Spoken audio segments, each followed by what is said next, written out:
Hi friends, welcome to my channel. మనందరికీ కొరివి దయ్యాల గురించి తెలిసే ఉంటాయి. ఎందుకంటే ఈ కొరివి దయ్యాలు అర్ధరాత్రి వేళల్లా పొలాలలో ఎక్కువగా కనపడతాయి. ఇంకా నిర్మానుషమైన రోడ్లపైన కనపడతాయి. ఇవి మంటలతో చెలరేగుతూ, రోడ్లపైన నడుస్తూ, పొలాలలో నడుస్తూ భయంకరంగా ఉంటాయి. ఈరోజు ఇలాంటి కథ ఆధారంగానే మీ ముందుకొక భయంకరమైన స్టోరీనైతే తీసుకొని వచ్చాను. ఈ స్టోరీని మీరు ఎక్కడా స్కిప్ చేయకుండా చూడండి. చాలా భయంకరంగా ఉంటుంది. ఆ ఊరు పేరు దేవులపల్లి. అదే ఊర్లో ఒక పెండ్లి జరుగుతుంది. ఆ పెండ్లి కోసమని శంకర్ అనే అబ్బాయి ఆ ఊరికి వెళ్ళాలని అనుకుంటాడు. ఆ పెండ్లి ఎవరిదో కాదు, తన సొంత మేనమడతలది. తన పేరు సౌజన్య. అయితే ఒక ముఖ్యమైన పని ఉండడంతో పెండ్లికి రేపు అనగా వెళ్ళాలని అనుకుంటాడు. ఆ విషయం వాళ్ల మడతలకి, వాళ్ల మేనతకు కూడా చెప్తాడు. చాలా దూరం ఉండడంతో పెండ్లికి ఒక 2 రోజుల ముందు రాలేకపోతున్నాను అత్తయ్యా, పెండికల్లా వచ్చేస్తాను అని చెప్తాడు. దానికి వాళ్ళు తనని ఇబ్బంది పెట్టలేక సరేరా అల్లుడు అంటూ తనతో మాట్లాడుతుంది వాళ్ల అత్తయ్య. ఇంక పెండ్లి రేపు అనగా ఇంక శంకర్ ఆ రోజు ఆ ఊరికి ప్రయాణం కావాలని అనుకుంటాడు. శంకర్ పని కంప్లీట్ చేసుకుని వాళ్ల ఊరికి వస్తాడు. అప్పటికీ వాళ్ల అమ్మానాన్న అలా అత్తవాళ్ల ఇంటికి వెళ్ళిపోతాడు. సాయంత్రానికి శంకర్ ఇంటి దగ్గర పనులన్నీ కంప్లీట్ చేసుకుని 6 గంటలకు బయల్దేరుతాడు. ఇంక వాళ్ల అత్తవాళ్ల ఊరికి వెళ్లాలంటే చాలా దూరం ప్రయాణం చెయ్యాలి. బ్యాగ్లో బట్టలు పెట్టుకున్న తర్వాత శంకర్ ఇంక బండిని స్టార్ట్ చేసుకుని వెళ్తూ ఉన్నాడు. అప్పుడే వాళ్ల అమ్మ ఫోన్ చేసి, ఏరా నాన్నా, బయల్దేరావా అని అంటుంది. అప్పుడు శంకర్ అమ్మ, వస్తున్నానే అని చెప్తాడు. ఇంకా అలా మాట్లాడుతూ ఉంటే అప్పుడే వాళ్ల మేనత్త ఫోన్ తీసుకొని, రే శంకర్, నువ్వు తొందరగా ఇంటికొచ్చేరా, దారి అసలే బాగోదు, మధ్యల చెడుగలలు తిరుగుతాయి అని చెప్తుంది. అప్పుడు శంకర్ నవ్వుతూ, ఏంటయ్యా, ఈ రోజులో కూడా ఇలాంటివి భయపడతారా? నాకలాంటి భయాలేమీ ఉండవు, నేను తొందరగానే వస్తాన్లే అని చెప్తాడు. ఇంక బండిమీద వెళ్తున్న శంకర్కు దారంతా నిర్మానుషంగా కనపడుతుంది. మధ్యల మధ్యల చిన్న చిన్న ఊర్లు వస్తున్నాయి. ఇంకా చాలా దూరం ప్రయాణం కావాలి. సమయం రాత్రి 8 అవుతుంది. సరిగ్గా రోడ్డు పక్కన ఒక టీకొట్టు దగ్గర బైకాపుకుని టీ తాగుతాడు. అలా టీ తాగుతూ మొబైల్ చూస్తూ ఉంటాడు. ఇంకా 60 కిలోమీటర్లు వెళ్లాల్సి ఉంది. ఆ టీకొట్టు దగ్గర్నే కాసేపు సమయం గడిపి బండిని మళ్లీ స్టార్ట్ చేసుకుని వెళ్తూ ఉన్నాడు. శంకర్ అప్పుడే వాళ్ల మేనత్త మళ్లీ ఫోన్ చేస్తుంది. కాని శంకర్ ఫోన్ కలవదు.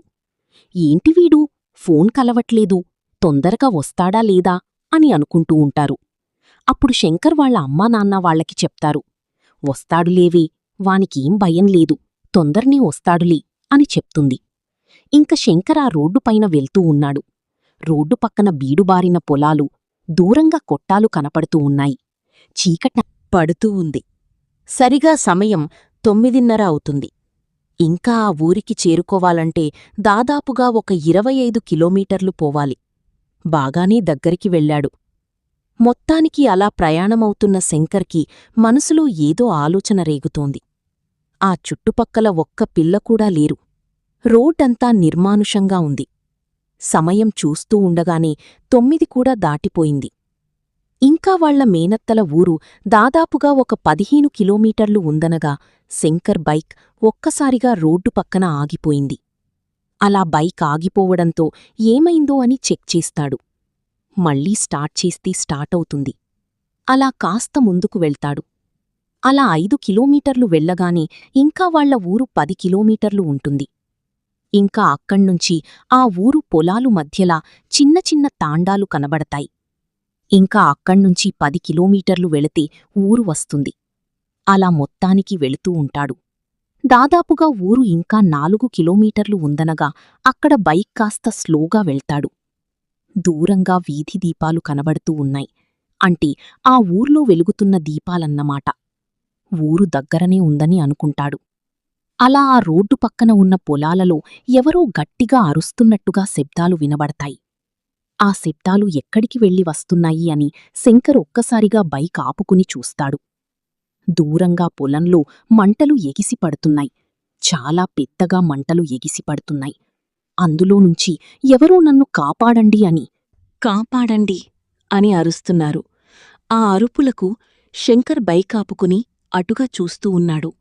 దూరంగా పొలాల్లో ఆ మంటలు కందిచేను పక్కనుంచి మెరుస్తూ ఉన్నాయి. అప్పుడు శంకర్కి ఏదో అనుమానం వచ్చింది.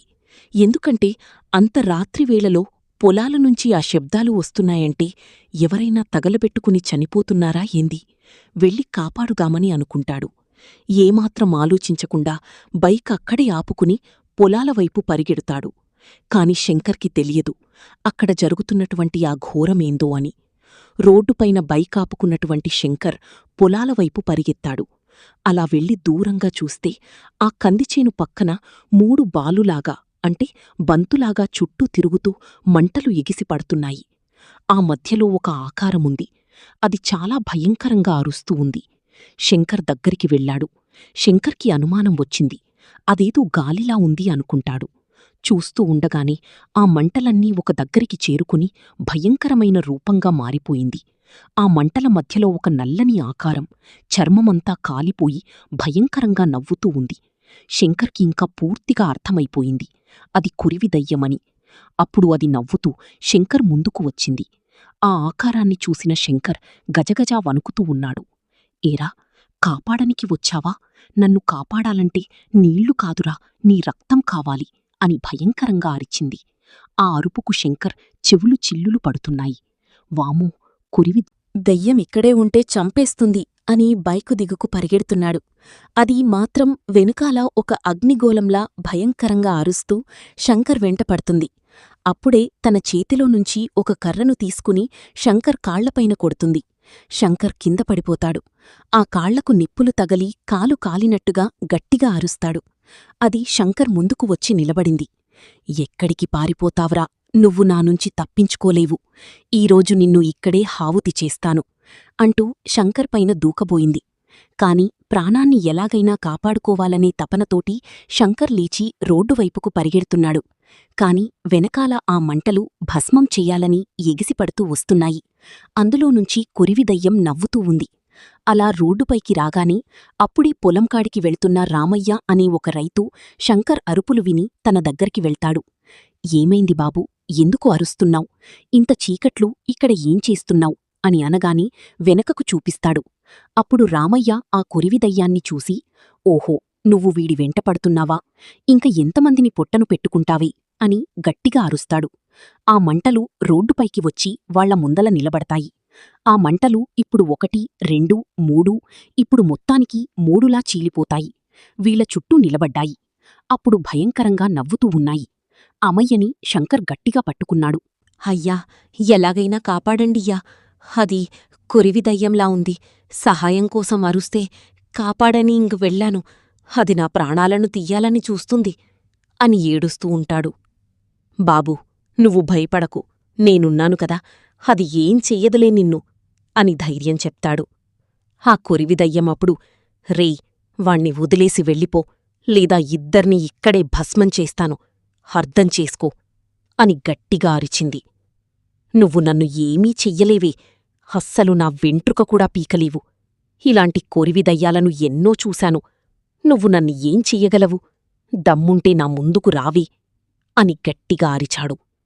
అలా అరవగాని ఆ దయ్యానికి చాలా కోపం వచ్చింది.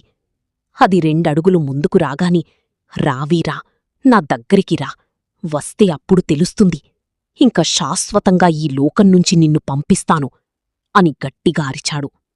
అలా అరవగాని మళ్ళీ ఒక్కసారి అదాలోచించింది.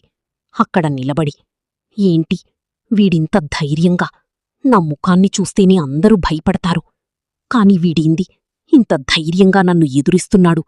దగ్గరికి వెళ్తే కొంపతీసి నన్నేదైనా చేస్తాడా, నన్ను బంధిస్తాడా ఏంది అననుకుని ఆగుతుంది. రావేరా, నీకోసం ఎదురుచూస్తున్నానురా, వచ్చి మాకు నిప్పంటించు రావే అంటూ ముందుకు ధైర్యంగా వెళ్తున్నాడు. చేతిలో ఏదో పట్టుకున్నట్టు మంత్రాలు చదువుతున్నట్టు నటిస్తున్నాడు. అలా నటిస్తుంటే ఆ దయ్యానికి అర్థమైపోయింది. వీడేదో మంత్రగాడులా ఉన్నాడు, పైగా వీడు గట్టిగా అరుస్తున్నాడు. దగ్గరికి వెళ్ళానంటే నన్ను ఈ లోకంలో ఉండకుండా చేస్తాడు. ఎందుకొచ్చింది, ఇక్కడ్నుంచి పారిపోవారి అని గట్టిగా అరుస్తూ అక్కడ్నుంచి పారిపోతూ, రేయ్, ఈరోజు తప్పించుకున్నారు, ఏదో ఒకరోజు నా సమయం వస్తుంది, అప్పుడు మిమ్మల్ని వదలనురా అలా అది పరిగెత్తగాని, బాబూ, ఇక్కడ ఒక్క నిమిషం కూడా ఉండకూడదు, ఇంటికి వెళ్ళిపోదాం పద అంటూ ఇంక రామయ్య శంకర్ని తీసుకుని ఆ బైక్ పైన ఇంటికి చేరుకున్నాడు. అలా చేరుకున్న తర్వాత వాళ్ల అత్తయ్యకు, మరదలకి, వాళ్ల అమ్మానాన్నకు శంకర్ జరిగిందంతా చెప్పాడు. అప్పుడు ఆ రామయ్య సమయానికి రాకపోయుంటే నా ప్రాణాలు పోయేవమ్మా అంటూ ఏడిచాడు. కుటుంబమంతా రామయ్యకు కృతజ్ఞత చెప్పుకున్నారు. మొత్తానికి ఈ దయ్యం నుంచి తప్పించుకున్నారు. కాని ఆపదలో తెలివితేటలే చాలా ఉపయోగపడతాయని రామయ్య ఆలోచన ద్వారానే తెలిసింది. మరి ఈ స్టోరీ మీకు ఎలా నచ్చిందో ఖచ్చితంగా కామెంట్లో తెలియజేయండి. మరొక స్టోరీతో నేను మళ్ళీ మీ ముందుకొస్తాను. అంతవరకు సెలవు. జై హింద్.